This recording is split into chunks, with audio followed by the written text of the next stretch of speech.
সরকারের যে অর্ডিন্যান্স থাকে আমরা আমাদের সেটি গ্রহণ করতে হবে এবং আমরা শিক্ষক সমাজের সাথে হয়তো দু চারজন রাজনীতি করেন বাংলাদেশে, কিন্তু আমরা শিক্ষক সমাজ কিন্তু শিক্ষা নিয়েই থাকি।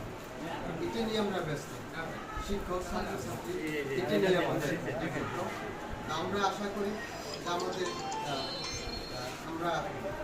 যে প্রশাসন থাকে আমরা যা নির্দেশ পাই আমরা সেভাবে এর বাইরে আমরা যাই না বা যাওয়ার ইচ্ছে নেই। তো আপনাদের সবাইকে ধন্যবাদ জানাই। আরও যে এই বিদ্যালয়ের প্রসঙ্গে আপনার উন্নয়নের জন্য আপনারা আগ্রহ প্রকাশ করেছেন, আমিও চেষ্টা করব।